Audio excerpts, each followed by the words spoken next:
For centuries, crime has captured the human imagination, serving as a focal point of fear, fascination, and moral contemplation. The intersection of crime and media is a rich tapestry that weaves through our social consciousness, shaping public opinion and influencing our perception of justice. Today, as we delve into the historical influence of public opinion and media reporting on crime, we embark on a journey through time that reveals both the power and responsibility that come with portraying crime in the public eye. Our journey begins in the 18th century, a time when the rise of the printing press catalyzed the spread of information. Pamphlets and newspapers became the primary vehicles of news, and crime stories quickly proved to be popular fodder. These early reports were often sensationalized, designed to capture the attention of an eager readership. One of the most infamous cases, for instance, was that of Jack Sheppard, an English thief whose exploits were documented in detail. His daring escapes from prison captivated the public and turned him into a folk hero of sorts, highlighting how media coverage could romanticize criminal behavior, influencing public opinion in unexpected ways. As we moved into the 19th century, the media landscape evolved with the emergence of the penny press, affordable newspapers that appealed to the masses with their sensational stories. The burgeoning of true crime reporting came hand in hand with landmark cases such as the Jack the Ripper murders in 1888. The gruesome nature of these crimes, coupled with the lack of resolution, created a media frenzy. Newspapers competed fiercely for readership, often resorting to exaggeration and speculation.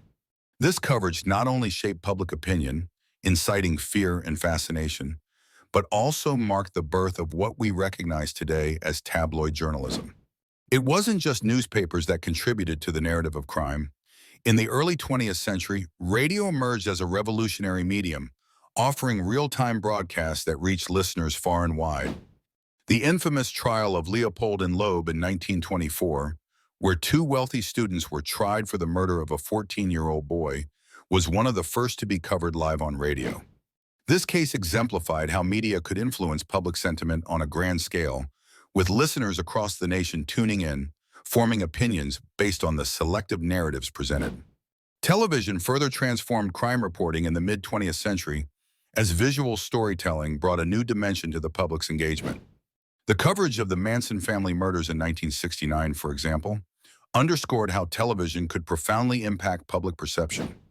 The intense media scrutiny turned Charles Manson into a household name, while simultaneously instilling a sense of fear and paranoia in the public psyche.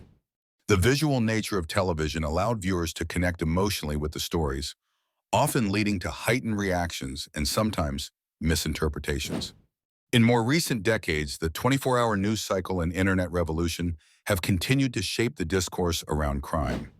The advent of online media and social platforms means that stories can be shared and disseminated globally within seconds. One notable example is the case of JonBenét Ramsey, a young beauty queen whose murder in 1996 captivated the nation. The intense media coverage, coupled with public speculation online, showcased the double-edged sword of our hyper-connected society. The ability to raise awareness and the potential for misinformation and sensationalism to cloud the truth. Throughout history, the media has wielded considerable influence over public opinion, both reflecting and shaping societal attitudes towards crime and justice. This power carries with it a profound responsibility to report accurately and ethically. While sensationalism can attract larger audiences, it also risks distorting facts, creating fear, and swaying popular opinion in ways that are not always fair or just. Today, as digital technology continues to evolve, journalists and content creators have unprecedented tools at their disposal. With these tools comes the challenge of maintaining integrity in reporting, ensuring that the stories told are balanced and grounded in truth rather than speculation. As we conclude our exploration of crime and media's historical influence, let us reflect on the lessons learned from the past. The stories that captivate us reveal much about our values, fears, and hopes as a society. By looking back at the interplay between crime, media, and public opinion, we are reminded of the essential role that ethical journalism plays in shaping a more informed and just world.